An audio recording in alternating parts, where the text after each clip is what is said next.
Hi guys, thanks for joining me today. My husband and I are going on another cruise night tonight, but instead of taking his old muscle car, we're going to take my Jeep. So I want to make some earrings to wear. I'm going to click on projects, my projects. Here's the basic shape of earring I want to use, so I click on it and say customize. Now, where is the earring? There it is. Okay, now I want to add another shape that I've used before. So I click on images, browse all images. I'm going to filter by things I've either uploaded or downloaded before because I know I have a Jeep in these. There it is. So I'll click on that and say insert images. Now the only part of this image that I want is this grill right here. So I'm going to contour and I'm going to say hide all contours. Let me make it smaller so I can see the whole thing.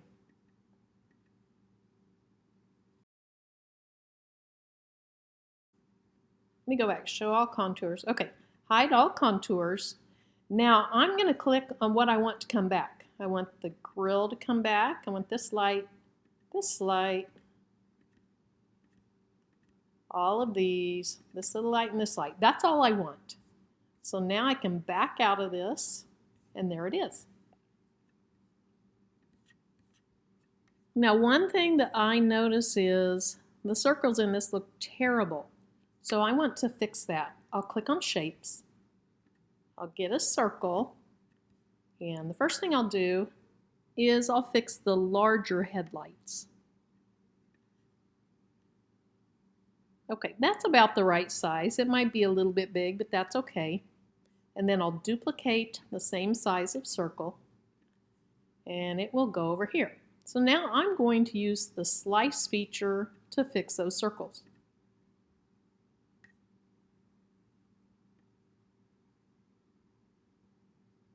If I tried to use it now, it wouldn't work because I have 3 images. Let me show you. See, it's grayed out, so I can't use it.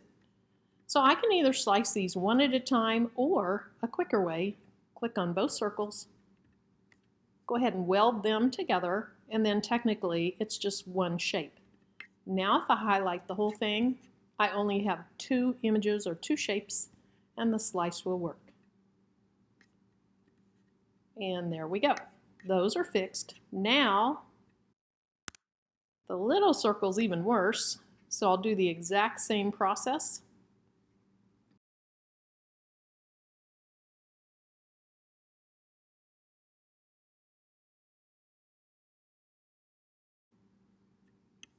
And we can get rid of that. Here's what I want to keep, so I'll just drag it out of the way. And then we can just delete everything that's left. Okay, so the size of my earring is 2.25. That's what I want. So I need to make this grill a lot smaller. Now let's go ahead and blow everything up so we see the details better.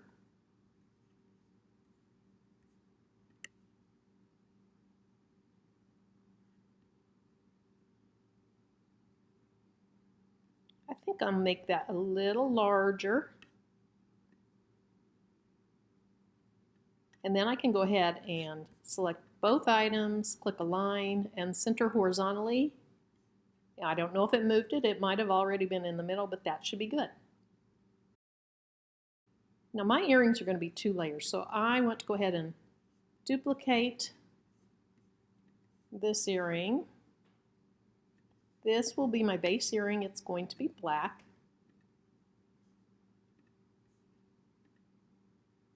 Now what I want is I want the outside to remain, and I want what you see in white to be cut out.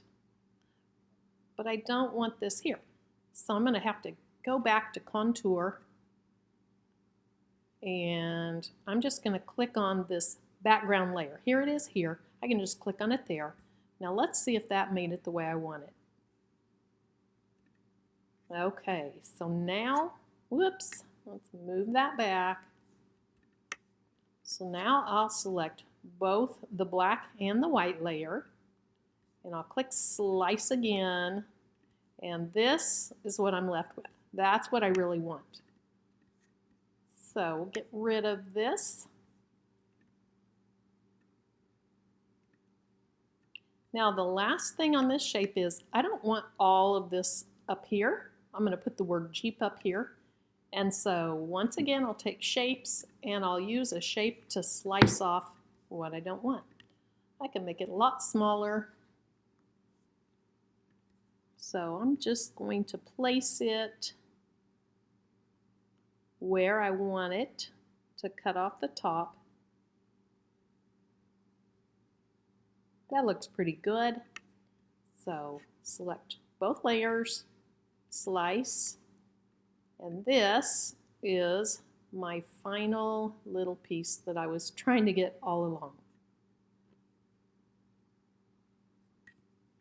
So I'll go ahead and delete this layer.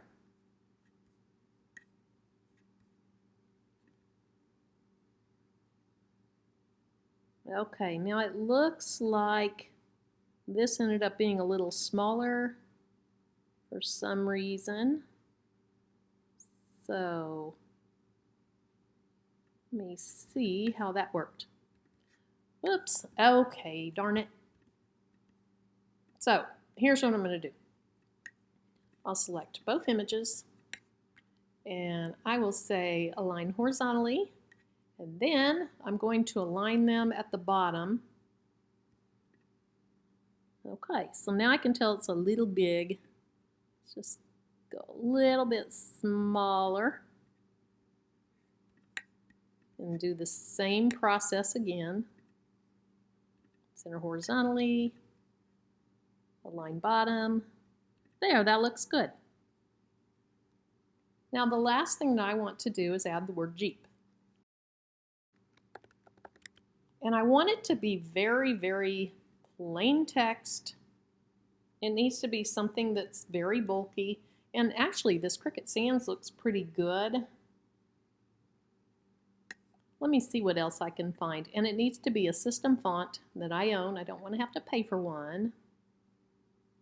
And I'm looking for very thick, very bold, and very plain. Okay, I think I'm going to go with this Arial Black. Yes, I like that. Now I do think my letters need to be spaced closer together.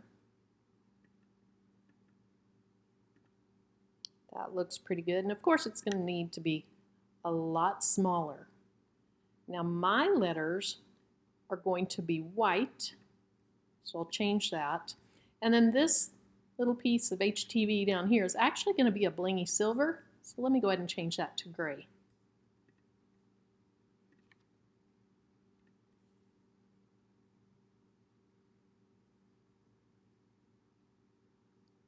Okay, I think I can make that a little bigger. Okay, now I'll go ahead and center everything horizontally again so that my word goes to the middle. And there we are. I'll just duplicate the entire image. So I think we're ready to make it. And I'll go ahead and just mirror and mirror and mirror so I don't forget. Also, I'm going to move this set down. This is going to be cut out of a leather type, kind of a faux leather fabric. So I want to have room around it to tape it down. Go ahead and click continue. Now for this layer, I'm going to use my rotary blade. So I need to pick a material that I know will tell me to use the rotary blade. So I'm going to click on denim, and then I want bonded denim. Actually, I'm going to use this. I think I've used this heavy fabrics like denim before. Okay, so we'll click done. And now you see it's going to let me use my rotary blade. So let me turn my camera around and I'll quickly show you the cut. Now, remember that between layers you are going to have to change your settings because only one layer is denim, the others are heat transfer vinyl. So when I do my next two layers, I will have to change the setting to heat transfer vinyl, or I use everyday iron-on. Now here's my color scheme for the earrings. I'll have the black for the background, the blingy silver for the outline of the grill, and then the white for the word Jeep. And these are both heat transfer vinyls. I prefer to use heat transfer vinyl on leather or faux leather instead of just vinyl, but some people find that vinyl is perfectly fine. I just happen to prefer the heat transfer vinyl.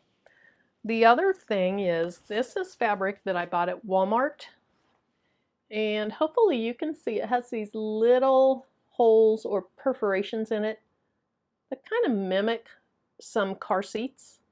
So I thought that would be really cute for these. This is a piece of fabric that I got at Walmart. And here's the fabric. I bought, I think it was just 4 inches of it. And 4 inches of this fabric was $1. I bought 3 different fabrics and each one was $1. So super inexpensive. It's flimsy. It's just kind of a vinyl-y coated fabric. And so what I did to prep my material, and I did it several days ago, I used a DIY fabric stiffener on the back of it. Then you need to let that dry at least overnight before you use it on your Cricut. If you want any information on that, ask a question, leave a comment, or see my prior video. So for the first cut, I'm using the fabric.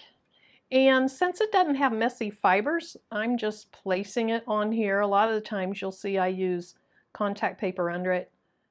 I won't do that on this one.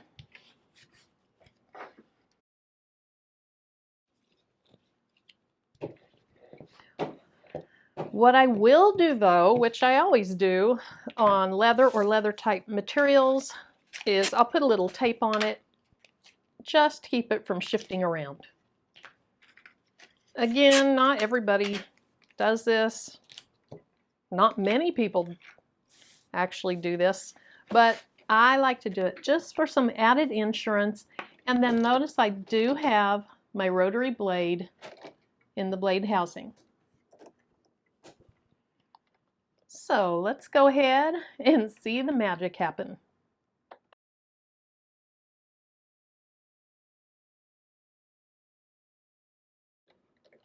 Okay, let's see how those cut beautifully. Okay, so I'll take those off, but in the meantime, let me get my next mat. This started as a strong grip mat, but it is so old that it's now just a basic standard grip mat. The other thing I need to do before I forget is change my blade out to the fine point blade. And then I went ahead and I changed the settings to everyday iron-on. Now I'll put this carrier side down. That's usually the shinier side.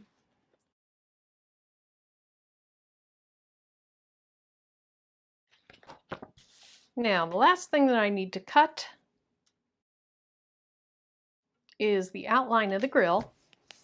Again, I have this carrier sheet side down, the shiny side down.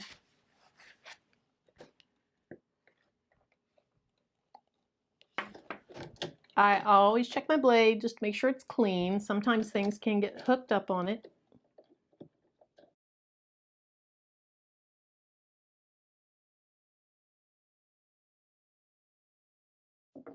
So I got my earrings off the cutting mat. Now I just need to quickly weed my 2 pieces of iron-on.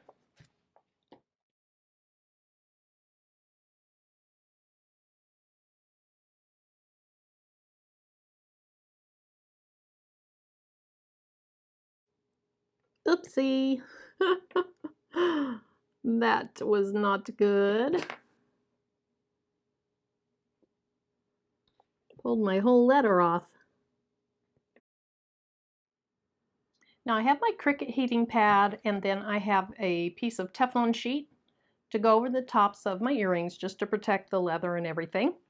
And I'll use my Easy Press Mini. So go ahead and put that on low, let that heat up. The silver glitter HTV came from a pack that I got off of Amazon, and I went ahead and wrote the instructions on the plastic that held it all together. So I know this is a cold peel, and you do 305 to 320 for 10 to 15 seconds. So cold peel, that's important to know. And then my white, I also got it off of Amazon, and it says to preheat 2 to 3 seconds, use 300 for 10 to 15 seconds, and then cold peel. So here's what I'll do. I'll go ahead and I'll put the glitter on first, just for a couple of seconds. That way I start bonding it and I preheat at the same time. So let's see if this works out well. I do want to cut the excess cover sheet off so that I can place my Jeep design above it, the word Jeep. And then also, I'll cut the excess carrier sheet below the word Jeep off for the same reason.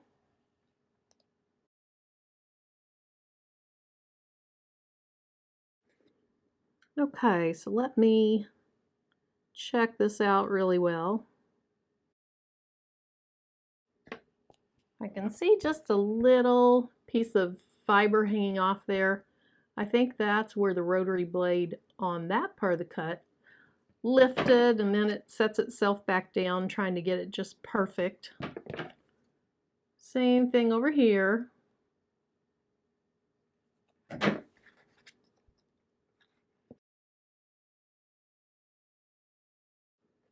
Okay, that looks nice.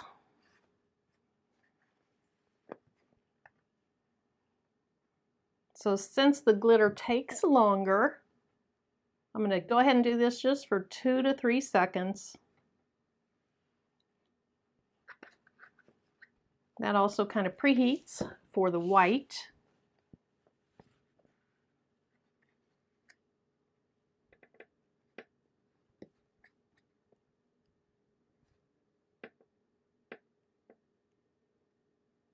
I've never added HTV to this material, so hopefully it works.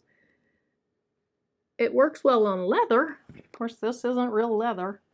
Okay, so let's go for 10 seconds. Now remember, both of these were cold peels, so I won't even know yet if it works.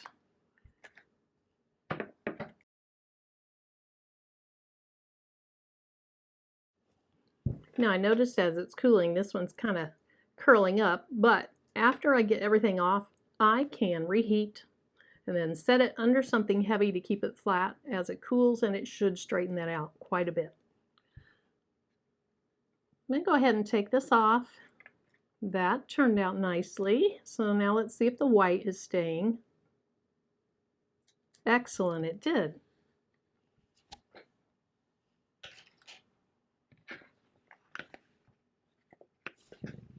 So I'll go ahead and heat it just a few more seconds.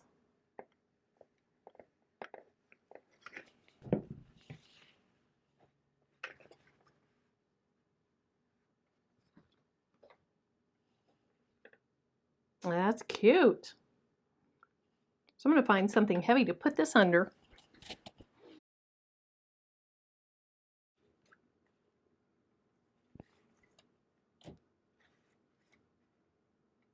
Okay, now my Jeep word didn't come up, so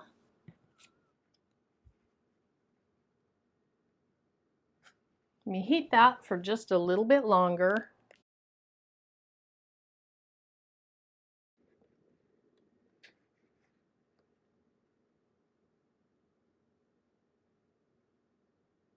Okay, that came off just fine.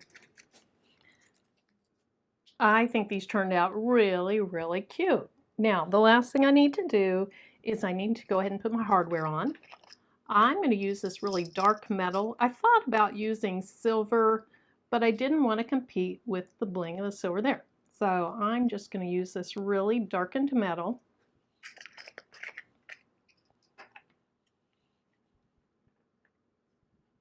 And you've probably seen a ton of videos on people punching holes in earrings, but very quickly I'll show you in case this is your first time to make them. You want to just lightly put your punch tool on your fabric or your leather. I got this at Harbor Freight, super inexpensive. Also, I use the smallest sized hole there is, 5/64. So I just put it on the material, and then I'm going to pull it up close to my face to make sure it's in the right place. Do not put pressure on this until you know it's in the right place, or you will mark your fabric or your leather. The other thing is, the goal is to get the hole close enough to the top so that I can simply put on a fishhook without having to use 1 or 2 jump rings. That's the beauty of the rounded tops on these earrings instead of having it super pointy. When it's super pointy, it is very hard to get a hole close enough to the top that you don't need to add any jump rings. Okay, so I like that. So I'm going to go ahead and press that. There's my hole. Let me go ahead and do the other one real quick.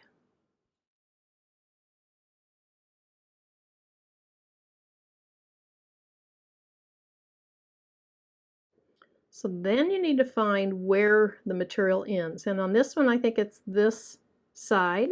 So I'll put my needle nose pliers down on that and twist it. Let's see. Okay. And then just the reverse, twist it back. And there you have your earring.